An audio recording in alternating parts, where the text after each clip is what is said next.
अस्सलाम वालेकुम। उम्मीद है सारे खैरियत नाल होणगे ते ते शुक्रिया तुहाडे सारेयां दा। अज तो असीं जिहड़ी है ना अगली गल स्टार्ट करांगे। असीं पहले गल की मौर्य राज। मौर्य राज चलिया। मौर्य राज ने चंद्रगुप्त मौर्य ने सलूकस दे नाल जंग कीती। ਉਹਦੇ ਕੋਲੋਂ ਪੰਜਾਬ ਦੇ ਨਾਲ ਲੱਗਦੇ ਜਿਹੜਾ ਲਹਿੰਦੇ ਪਾਸੇ ਵਾਲੇ ਇਲਾਕੇ ਸਨ, ਕਾਬਲ, ਬਲੋਚਿਸਤਾਨ, ਹੋਰ ਦੂਸਰੇ ਤੀਸਰੇ ਇਲਾਕੇ ਜਿਹੜੇ ਨੇ ਲਿੱਲੇ ਸਨ ਤੇ ਅੱਛੀ ਸੋਹਣੀ ਜਿਹੜੀ ਹੈ ਰਾਜ ਕੀਤਾ 300 ਸਾਲ। ਅੱਜ ਜਿਹੜੀ ਅਸੀਂ ਗੱਲ ਕਰਾਂਗੇ ਇਹ ਅਸੀਂ ਗੱਲ ਕਰਾਂਗੇ ਜਦੋਂ ਯੂਨਾਨੀ ਫਿਰ ਵਾਪਸ ਆਏ। ਉਹ ਵਾਪਸ ਕਿਦੋਂ ਆਏ? 108 ਕਬਲ ਮਸੀਹ ਉਹਨਾਂ ਨੇ ਦੁਬਾਰਾ ਜਿਹੜਾ ਹੈ ਪੰਜਾਬ ਦਾ ਰੁੱਖ ਕੀਤਾ ਤੇ ਇੱਥੇ ਜਦੋਂ ਰੁੱਖ ਕੀਤਾ ਤੇ ਇਹਨਾਂ ਨੇ ਫਿਰ ਦੁਬਾਰਾ ਜਿਹੜਾ ਪੰਜਾਬ ਦੇ ਨਾਲ ਲੱਗਦੇ ਲਗਾਉਂਦੇ ਇਲਾਕੇ ਸੀ ਉਹਨਾਂ ਤੇ ਆਪਣੀ ਸਲਤਨਤ ਕਾਇਮ ਕਰ ਲਈ। ਹੁਣ ਇਹਦੇ ਵਿੱਚ ਸਭ ਤੋਂ ਪਹਿਲਾ ਜਿਹੜਾ ਹੈ ਉਹ ਆਂਦਾ ਵੇ ਦਮ ਅਵਲ ਉਤੀ ਪਹਿਲਾ ਉਤੀ ਇਹਨੇ ਜਿਹੜਾ ਸੀ ਦਿਓਦੋਤ ਅਲ ਦਿਓਦੋਤ ਨੂੰ ਜਿਹੜਾ ਨਾ ਉਹਦੇ ਕੋਲੋਂ ਆਪ ਸਲਤਨਤ ਲੈ ਲਈ। ਯੂਨਾਨੀ ਬਲਖ ਲੈਣ ਤੋਂ ਬਾਅਦ ਜਿਹੜਾ ਹੈ ਨਾ ਪੰਜਾਬ ਦੇ ਉੱਤੇ ਇਹਨੇ ਹਮਲੇ ਕਰ ਦਿੱਤੇ। ਹਮਲੇ ਕੀਤੇ ਤੇ ਹਮਲੇ ਕਰਨ ਵਾਲਿਆਂ ਦੇ ਵਿੱਚ ਸਭ ਤੋਂ ਪਹਿਲੇ ਜਿਹੜਾ ਸੀ ਉਹ ਸੀ ਡਿਮਿਟਰੀਅਸ ਅਵਲ, ਪਹਿਲਾ ਡਿਮਿਟਰੀ।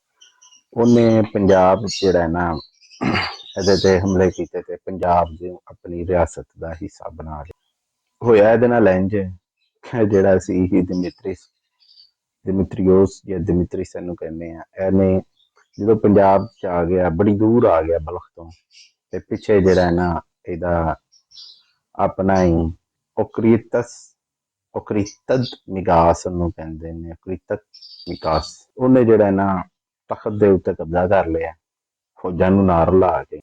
ਹੁਣ ਡਿਮਿਤਰੀਅਸ ਜਿਹੜਾ ਸੀ ਉਹ ਸਿਆਣਾ ਸੀ। ਉਹਨੇ ਕਿਹਾ ਹੁਣ ਮੈਂ ਦੁਬਾਰਾ ਬਲਖ ਜਾਵਾਂਗਾ, ਐ ਨਾ ਹੋਇਆ ਇੱਧਰੋਂ ਫਿਰ ਪੰਜਾਬੀ ਜਿਹੜੇ ਨੇ ਛਿੱਤਰ ਮਾਰ ਮਾਰ ਯੂਨਾਨੀਆਂ ਨੂੰ ਬਾਹਰ ਕੱਢ ਜਿਵੇਂ ਚੰਦਰਗੁਪਤ ਮੌਰੀਆ ਨੇ ਕੱਢੇ ਸੀ। ਇਹਨੇ ਨਾ ਕਿਹਾ ਕਿ ਉਹਨੂੰ ਰਹਿਣ ਦੇਵੋ, ਇਹ ਜਿਹੜਾ ਇਲਾਕਾ ਸਾਡੇ ਕੋਲ ਹੈ ਨਾ ਇਹਦੇ ਮਸ਼ੀਰਾਂ ਨਾਲ ਉਹਨੇ ਆਪਣਿਆਂ ਨਾਲ ਮਸ਼ਵਰੇ ਕੀਤੇ ਤੇ ਉਸ ਤੋਂ ਬਾਅਦ ਉਹਨੇ ਕਿਹਾ ਜੀ ਇੱਥੇ ਜਿਹੜਾ ਨਾ ਅਸੀਂ ਆਪਣੀ ਸਲਤਨਤ ਕਾਇਮ ਕਰਾਂਗੇ। ਇਲਾਕੇ ਜ਼ਰਖੇਜ਼ ਨੇ, ਖਾਣਾ ਪੀਣਾ ਵਾਧੂ ਹੈ, ਹਰ ਸ਼ੈ ਕਿਸੇ ਸ਼ੈ ਦੀ ਕਮੀ ਨਹੀਂ ਹੈ। ਉਹਨੇ ਕਿਹਾ ਜੀ ਹੁਣ ਅਸੀਂ ਚੱਲਾਂਗੇ ਇੱਥੇ। ਬਹਿ ਗਏ ਸੀ। ਹੁਣ ਉਹ ਯੂਨਾਨੀ ਸਨ, ਫੌਜਾਂ ਬਹੁਤੀਆਂ ਯੂਨਾਨੀ ਸਨ, ਨਾਲ ਆਈਆਂ ਬੀਬੀਆਂ ਯੂਨਾਨੀ ਰਹਿ ਪਏ। ਉਹਨਾਂ ਦੇ ਉਹੀ ਯੂਨਾਨੀ ਸ਼ਾਹੀ ਜਿਹੜੇ ਨੇ ਰਹਿਣ ਸਹਿਣ, ਵੱਡੇ ਵੱਡੇ ਮਹੱਲ ਬਣਾ ਕੇ, ਕੰਧਾਂ ਕੁੰਧਾਂ ਦਾ ਰਿਵਾਜ ਨਹੀਂ ਸੀ ਹੁੰਦਾ, ਪਰਦੇ ਲਾਉਂਦੇ ਸਨ। ਤੁਸੀਂ ਵੇਖ ਸਕਦੇ ਹੋ ਕਈ ਇਸ ਤਰ੍ਹਾਂ ਦੇ ਖੰਡਰ ਜਿਹੜੇ ਨੇ ਉਹ ਮਿਲਦੇ ਨੇ, ਕਈ ਇਸ ਤਰ੍ਹਾਂ ਦੇ ਖੰਡਰ ਜਿਹੜੇ ਨੇ ਉਹ ਮਿਲਦੇ ਨੇ ਦੁਨੀਆ ਦੇ ਵਿੱਚ। ਤੇ ਏਸ਼ੀਆ ਖੁਰਦ ਦਾ ਜਿਹੜਾ ਇਲਾਕਾ ਹੈ, ਹੁਣ ਮੈਂ ਖੁਰਦ ਦੀ ਗੱਲ ਕੀਤੀ, Asia minor, Asia Khurd Punjabi ਚ ਅਸੀਂ ਏਸ਼ੀਆ ਖੁਰਦ ਦਾ ਜਿਹੜਾ ਇਲਾਕਾ ਹੈ ਤੇ ਉਸ ਤੋਂ ਪਰਲੇ ਪਾਸੇ ਜਿਹੜਾ ਇਲਾਕਾ ਉੱਥੇ ਖੰਡਰ ਮਿਲਦੇ ਨੇ। ਉਸ ਤਰ੍ਹਾਂ ਦੇ ਸਾਨੂੰ ਖੰਡਰ ਜਿਹੜੇ ਨੇ ਨਾ ਇੱਥੇ ਟੈਕਸਲਾ, ਹਸਨ ਅਬਦਾਲ ਇੱਥੇ ਵੀ ਮਿਲਦੇ ਨੇ, ਲੇਕਿਨ ਉਹ ਉਹਨਾਂ ਦੇ ਜਿਹੜੇ ਨੇ ਉਹ ਜਿਹੜੇ ਖਲੋਤੇ ਨੇ ਬੀਮ ਉਹ ਤੇ ਨਹੀਂ ਹੈ, ਲੇਕਿਨ ਉਹ ਥੱਲੇ ਬੁਨਿਆਦਾਂ ਬਣਿਆ। ਉਹ ਜਿਹੜਾ ਨਾ ਇਹਨਾਂ ਨੇ ਇੱਥੇ ਪੰਜਾਬ ਦੇ ਉੱਤੇ ਹੁਕੂਮਤ ਕਰਨੀ ਸ਼ੁਰੂ ਕਰਤੀ। ਕਹਿੰਦੇ ਨੇ ਕਿ ਇਹਨੂੰ ਜਿਹੜਾ ਫਿਰ ਨਾਂ ਦਿੱਤਾ ਗਿਆ ਨਾ ਉਹ ਦਿੱਤਾ ਗਿਆ ਯੂਨਾਨੀ ਹਿੰਦ ਰਾਜ। ਅੰਗਰੇਜ਼ੀ ਚ ਕਹਾਂਗੇ ਇੰਡੋ ਗ੍ਰੀਕ ਕਿੰਗਡਮ ਇਹਨੂੰ ਕਹਿੰਦੇ ਨੇ ਹਿਸਟੋਰੀਅਨ ਜਿਹੜੇ ਨੇ। ਕੀ ਕਹਿੰਦੇ ਨੇ? ਅਸੀਂ ਇਹਨੂੰ ਕਹਾਂਗੇ ਯੂਨਾਨੀ ਹਿੰਦ ਰਾਜ ਜਾਂ ਹਿੰਦ ਯੂਨਾਨੀ ਰਾਜ। ਇਹ ਤੇ ਸਾਰੀਆਂ ਉਹ ਗੱਲਾਂ ਸਨ ਤੇ ਇਹਦੇ 30 ਬਾਦਸ਼ਾਹ ਆਏ ਜੀ 180 ਤੋਂ 10 ਈਸਵੀ ਤੱਕ ਜਿਹੜਾ ਹੈ ਨਾ 180 ਕਬਲ ਮਸੀਹ ਤੋਂ ਲੈ ਕੇ ਤੇ 10 ਈਸਵੀ ਤੱਕ ਇਹਦੇ ਕੋਈ 30 ਬਾਦਸ਼ਾਹ ਆਏ, ਆਪਸ ਚ ਲੜਦੇ ਰਹੇ ਨੇ, ਬੇਤਹਾਸ਼ਾ ਲੜੇ। ਮਜ਼ੇ ਦੀ ਗੱਲ ਜਿਹੜੀ ਇੱਥੇ ਦੱਸਣ ਵਾਲੀ ਹੈ ਕਿ ਜਿਹੜੇ ਸਿੱਕੇ ਇੱਥੇ ਜਾਰੀ ਹੁੰਦੇ ਸੀ ਉਹਦੇ ਪਿੱਛੇ ਜਿਹੜਾ ਹੈ ਯੂਨਾਨੀ ਲਿਖੀ ਹੁੰਦੀ ਸੀ, ਅਗਲੇ ਪਾਸੇ ਜਿਹੜਾ ਹੈ ਅਗਲੇ ਪਾਸੇ ਯੂਨਾਨੀ ਸੀ, ਪਿਛਲੇ ਪਾਸੇ ਜਿਹੜੀ ਇੱਥੇ ਦੀ ਜ਼ੁਬਾਨ ਸੀ, ਕੋਈ ਵੀ ਜ਼ੁਬਾਨ ਸੀ, ਅਸੀਂ ਉਹ ਜ਼ੁਬਾਨ ਵੱਲ ਅਜੇ ਨਹੀਂ ਆਏ। ਅਸੀਂ ਸਿਰਫ ਪੰਜਾਬੀ ਦਾ ਦੱਸਿਆ ਨਾ। ਅਸੀਂ ਪੰਜਾਬੀ ਜ਼ੁਬਾਨ ਨੇ ਦਾ ਜਿਹੜਾ ਉਕਾਸ ਏ, ਉਹਦਾ ਜਿਹੜਾ ਇਰਤਕਾ ਏ, ਉਹਦੇ ਤੇ ਅਸੀਂ ਇੱਕ ਲਹਿਦਾ ਸੀਰੀਜ਼ ਆਪਣੀ ਰੱਖਾਂਗੇ। ਇਸ ਤਰ੍ਹਾਂ ਖਿਲਾਰੇ ਬੜੇ ਪੈ ਜਾਂਦੇ ਨੇ, ਖਿਲਾਰਿਆਂ ਤੋਂ ਅਸੀਂ ਬਚਣਾ ਹੈ ਤਾਂ ਬਚ ਬਚਾ ਕੇ ਅਸੀਂ ਅੱਗੇ ਲੰਘੀਏ। ਸਿੱਕਾ ਕਿਹੜੇ ਦੌਰ 'ਚ ਕਿਹੜਾ ਚੱਲਿਆ, ਇਹਦੀ ਵੀ ਅਸੀਂ ਗੱਲ ਕਰਾਂਗੇ। ਹੁਣ ਪਿਛਲੇ ਪਾਸੇ ਜਿਹੜਾ ਏ ਉਹ ਲੋਕਲ, ਹਾਂਜੀ, ਦੇਸੀ ਜ਼ਬਾਨ ਸੀ, ਇੰਝ ਕਹਿ ਲੈਂਦੇ ਹਾਂ। ਤੇ ਅਗਲੇ ਪਾਸੇ ਯੂਨਾਨੀ ਬਾਦਸ਼ਾਹ ਦੀ ਫੋਟੋ ਤੇ ਉਹਦੀ ਉਹਨਾਂ ਦੀ ਜ਼ੁਬਾਨ।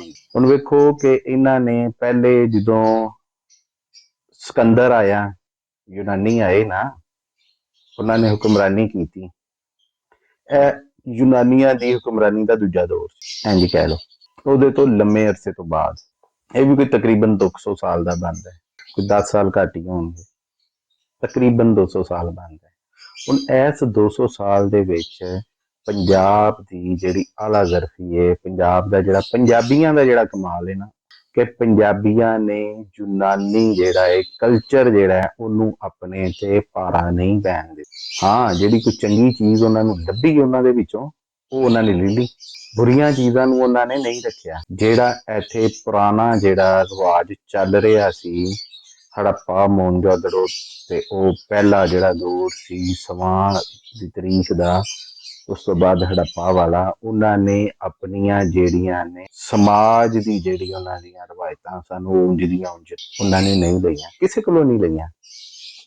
ਆਪਣੀਆਂ ਜਿਹੜੀਆਂ ਨੇ ਨਾ, ਉਹ ਉਹਨਾਂ ਨੇ ਬਣਾਈਆਂ। ਨਾ ਉਹਨਾਂ ਨੇ ਜ਼ਰਾਤ ਦੇ ਵਿੱਚ ਇਹਨਾਂ ਦੇ ਜਿਹੜੇ ਤਰੀਕੇ ਸਨ ਉਹਨਾਂ ਨੂੰ ਅਪਣਾਇਆ, ਅਗਰ ਅਪਣਾਇਆ ਬਹੁਤ ਘੱਟ। ਰਹਿਣ ਸਹਿਣ ਦੇ ਵਿੱਚ ਵੀ ਇਹਨਾਂ ਨੇ ਘੱਟ ਹੀ ਉਹਨੂੰ ਅਪਣਾਇਆ, ਕਿਉਂਕਿ ਜਿਹੜੇ ਪੁਰਾਣੇ ਸਾਨੂੰ ਮਿਲਦੇ ਨੇ, ਪੁਰਾਣੇ ਪਿੰਡ ਬਣੇ ਮਿਲਦੇ ਨੇ, ਉਹ ਵੇਖੋ ਟਿੱਬਿਆਂ ਤੇ ਬਣੇ ਮਿਲਦੇ, ਟਿਕਰੀਆਂ ਤੇ ਬਣੇ ਮਿਲਦੇ।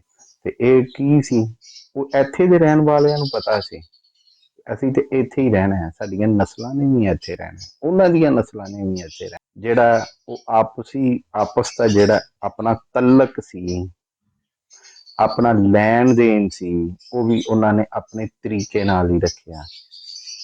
ਅਗਰ ਟਾਈਮ ਅਸੀਂ ਪੂਰਾ ਪਾਈਏ ਉਹਦਾ ਸਿਕੰਦਰ ਦਾ ਵੀ, ਤੇ ਇਹ ਜਿਹੜਾ ਵੇ ਹਿੰਦੀ ਯੂਨਾਨੀ ਦੌਰ ਜਿਹੜਾ ਹੈ, ਰਾਜ ਜਿਹੜਾ ਹੈ, ਹਿੰਦੀ ਯੂਨਾਨੀ ਰਾਜ ਹੈ ਜਿਹੜਾ, ਇਹਨਾਂ ਨੂੰ ਅਗਰ ਅਸੀਂ ਮਿਲਾਈਏ ਤੇ ਘੱਟੋ ਘੱਟ ਵੀ ਜਿਹੜਾ 500 ਸਾਲ ਦਾ ਤੇ ਬਣਦਾ ਹੀ ਹੋਣਾ ਹੈ ਨਾ। ਲੇਕਿਨ ਪੰਜਾਬੀਆਂ ਨੇ ਯੂਨਾਨੀਆਂ ਕੋਲੋਂ ਲਿਆ ਕੁਛ, ਉਹਨਾਂ ਨੂੰ ਦਿੱਤਾ ਹੀ ਹੈ। ਆਪਣੇ ਕਲਚਰ ਤੋਂ ਨਹੀਂ ਹਟੇ, ਆਪਣੀ ਸਕਾਫਤ ਤੋਂ ਨਹੀਂ ਹਟੇ, ਆਪਣਾ ਜਿਹੜਾ ਵੇ ਕਿਸੇ ਤਰ੍ਹਾਂ ਦੀ ਬਰੂਨੀ ਚੀਜ਼ ਇਹਨਾਂ ਨੇ ਨਹੀਂ ਲਈ, ਰਹਿਣ ਸਹਿਣ ਇਹਨਾਂ ਨੇ ਆਪਣੇ ਤਰੀਕੇ ਦਾ ਹੀ ਰੱਖਿਆ। ਤੇ ਇਸ ਵਜ੍ਹਾ ਤੋਂ ਪੰਜਾਬੀ ਜਿਹੜੇ ਨੇ ਉਹ ਇੱਕ ਯੂਨੀਕ, ਇੱਕ ਆਲਾ ਤੇ ਇੱਕ ਅਲੱਗਾ ਦਰਜੇ ਤੇ ਨੇ, ਕਿ ਇਹਨਾਂ ਨੇ ਲਿਆ ਕਿਸੇ ਕੋਲੋਂ ਕੁਛ ਨਹੀਂ, ਦਿੱਤਾ ਹੀ ਹੈ। ਕਿ 300, 400, 500 ਸਾਲ ਜਿਹੜਾ ਇੱਕ ਕੌਮ ਤੁਹਾਡੇ ਚ ਰਹਿਣ ਰਹੀ ਹੈ, ਉਹਨਾਂ ਦੇ ਰਿਵਾਜ ਹੋਰ ਨੇ, ਉਹਨਾਂ ਦਾ ਮਜ਼ਹਬ ਹੋਰ ਹੈ, ਉਹ ਪੋਲੋ ਨੂੰ ਮੰਨਦੇ ਨੇ, ਉਹ ਫਲਾਣੇ ਨੂੰ ਮੰਨਦੇ ਨੇ, ਹਾਂਜੀ। ਲੇਕਿਨ ਇਹਨਾਂ ਨੇ ਉਹਨਾਂ ਨੂੰ ਮੰਨਿਆ ਨਹੀਂ, ਇਹ ਆਪਣੀ ਡਗਰ ਤੇ ਲੱਗੇ। ਇਹ ਕਮਾਲ ਪੰਜਾਬੀਆਂ ਕਿ ਬਾਹਰੋਂ ਆਏ, ਉਹਨਾਂ ਨੇ ਹਮਲੇ ਕੀਤੇ, ਬਰਬਾਦੀ ਕੀਤੀ ਪੰਜਾਬੀਆਂ ਦੀ, ਲੇਕਿਨ ਪੰਜਾਬੀਆਂ ਨੇ ਉਹਨਾਂ ਦੇ ਕੋਲੋਂ ਕੁਛ ਲਿਆ ਨਹੀਂ। ਗੱਲ ਸਮਝ ਆ ਰਹੀ ਹੈ ਮੇਰੀ, ਜਿਹੜੀ ਮੈਂ ਕਰਨਾ ਚਾਹ ਰਿਹਾ, ਕਿ ਪੰਜਾਬੀਆਂ ਨੇ ਕਿਸੇ ਕੋਲੋਂ ਕੁਛ ਲਿਆ ਨਹੀਂ। ਉਹਦੀ ਵਜ੍ਹਾ ਇਹ ਵੇ ਕਿ ਕਲਚਰ ਆਪਣਾ ਸੀ। ਬਾਦਸ਼ਾਹਾਂ ਆਉਂਦੀਆਂ ਜਾਂਦੀਆਂ ਰਹਿੰਦੀਆਂ ਨੇ, ਹਮਲਾ ਕੋਈ ਇੱਧਰੋਂ ਆ ਗਿਆ, ਕੋਈ ਇੱਧਰੋਂ ਆ ਗਿਆ, ਕੋਈ ਏਸ਼ੀਆ ਚੋਂ ਆ ਗਿਆ, ਕੋਈ ਯੂਰਪ ਚੋਂ ਆ ਗਿਆ, ਕੋਈ ਕਿਤੋਂ ਆ ਗਿਆ, ਕੋਈ ਕਿਤੋਂ ਆ ਗਿਆ, ਹਾਂਜੀ, ਕੋਈ ਚਾਈਨਾ ਚੋਂ ਆ ਗਿਆ।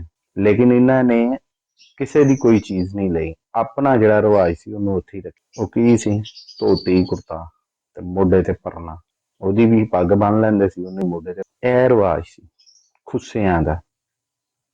ਅੱਜ ਵੀ ਖੁੱਸੇ ਕਾਇਮ ਨੇ, ਪਤਾ ਨਹੀਂ ਕਦੋਂ ਦੇ ਸ਼ੁਰੂ ਹੋਏ ਨੇ, ਮੋਹਨਜੋਦੜੋ ਹੜੱਪਾ ਦੇ ਦੌਰ ਦੇ ਸ਼ੁਰੂ ਹੋਏ ਨੇ, ਅੱਜ ਵੀ ਪੰਜਾਬੀ ਖੁੱਸੇ ਪਾਉਣ ਪਸੰਦ ਕਰਦੇ।